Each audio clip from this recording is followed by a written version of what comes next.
একটা ছেলে বলতেছে যে হুজুর আমরা প্রেম করি, বিয়ে করলে হালাল হয়ে যাবে না? আমি বললাম বলদ, বিয়ে করলে তোর প্রেমটা হালাল হবে না, তো ওটা তো গুনাহ। তুই কবুল বলার 1 সেকেন্ড আগ পর্যন্ত এগুলো সব গুনাহ ছিল। কবুল বলছস, কবুল না বলে যে কাজ করেছিস আর কবুল বলে যে কাজ করবি, পার্থক্য হচ্ছে কবুল বলার পরে যতগুলো করবি এগুলো আর হারাম হবে না, কিন্তু কবুল বলার আগে যা করেছিস সবই হারাম। হারামকে কখনো হালাল বানানো, হারামকে কখনো হালাল বানানো যাবে না।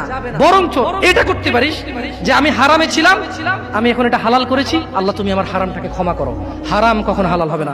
একটা ছেলে বলতেছে যে হুজুর আমরা প্রেম করি, বিয়ে করলে হালাল হয়ে যাবে না?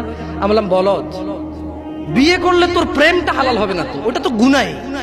তুই কবুল বলার 1 সেকেন্ড আগ পর্যন্ত এগুলো সব গুনাহ ছিল। কবুল বলছস, কবুল না বলে যে কাজ করেছিস আর কবুল বলে যে কাজ করবি, পার্থক্য হচ্ছে কবুল বলার পরে যতগুলো করবি এগুলো আর হারাম হবে না, কিন্তু কবুল বলার আগে যা করেছিস সবই হারাম। হারামকে কখনো হালাল